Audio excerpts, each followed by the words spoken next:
Welcome to the Black Jedi, where we highlight the black voices of Star Wars because even in the darkness, there is light. I'm here with my guy KJ, and it's your boy Rome Herbert, you know what I'm saying? And we are going to be reviewing Andor, Season 1, Episode 2, That Would Be Me.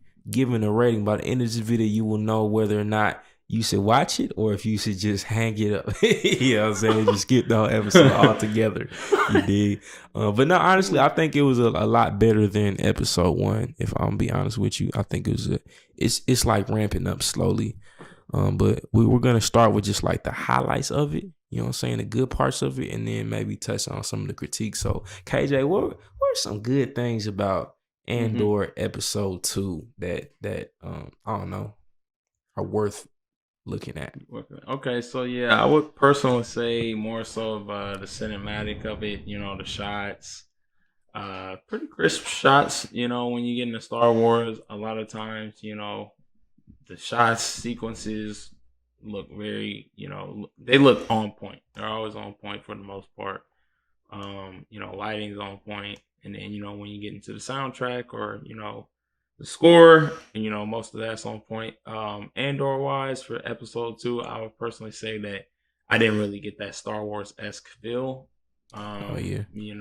Sound wise, it was more so not low key, but not a lot of orchestra, not a lot of like trombones, trumpets, horns, kind of those things.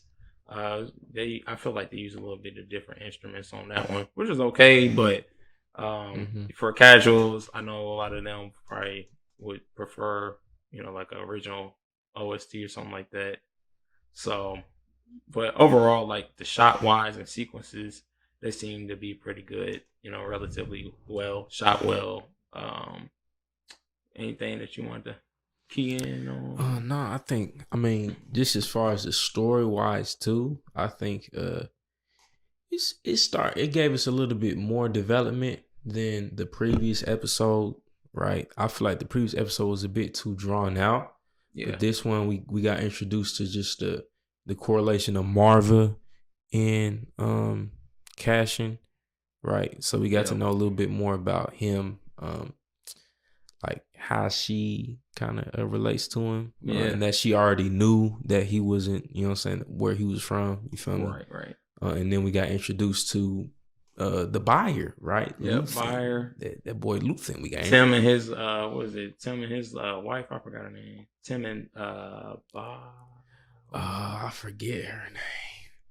Luth. I don't know her Tim. name. Yeah, old boy Tim. Yeah, but Tim and his lady. Snitch, you feel me? Tim the informant. Yeah, the informant, man. This tough, boy. Tim, why, man? Why, dog? Yeah. Why? Already, man. Already capping on the game, man. But we also saw the flashbacks. I feel like progressed a bit better this episode too. I feel like not fully how I probably would have liked the flashbacks to be, but we got to see just like them investigating the crash site. We got to know a little bit more about his characterization, because I feel like the last episode, the flashbacks, we didn't even like see the subtitles in English. I thought that was really weird. Yeah, right. It just said speaking in Kanar. I feel like when we have moments like that, it's crucial to have some type of like, I don't know, key in for us. So that should have made the subtitles in English, but I ain't gonna hold that against y'all super hard. Yeah, that's what you bad. But what about the cons? So the cons, man. Yeah, I guess I kind of touched into the cons a bit already. It's like I feel like the pacing got a little better, but it still kind of felt like we didn't get too much crazy dialogue or anything. Too much like memorable, because I feel like we go to Star Wars for is like the memorable quotables, like the one-liners, some of the action sequences too was still missing, which they're still kind of like giving some character exposition, but it didn't feel like the story progressed as much as it could have. Like honestly, I feel like this could have been combined with episode 1. Yeah, for sure. Like I feel like episode 1 could have been cut out a lot of stuff could have been cut out of episode 1, and we could have just had like a combination of this in episode 1 as just one, and then I feel like that would have been a bit more solid introduction. maybe cut out a lot of the scenes. Just kind of felt like dead weight to me. Honestly, Yeah. I don't know. But overall, I say the score I gave it was a 5. You know what I'm saying? What do you think it scored on for you? Well, I would probably go with the 6, and that's 6. highballing it. Uh-huh. Yeah. So I'll probably say about a 6. Uh-huh. Yeah, man. That's probably what I'm going with. About a 6 for right now. Uh-huh.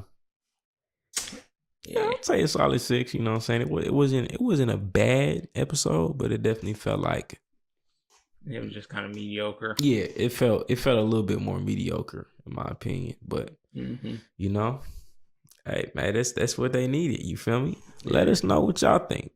What would you rate this episode on a scale of 1 to 10?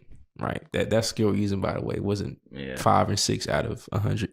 Right. Yeah, for sure. You I'm rated quite 1 sure to the 10, flash, you feel me? with them flashbacks, like that was probably the highlights of it. Yeah, And then, the flashbacks were pretty, decent. it'll tie into the other episodes, Mm-hmm. but we're gonna get into that. Yeah, for sure. So this has been another segment of the Black Jedi. You know what I'm saying? Make sure you like, subscribe, and leave a comment with your rating of this episode of Andor. Season 1, episode 2. That would be me. See you on the next one. Peace.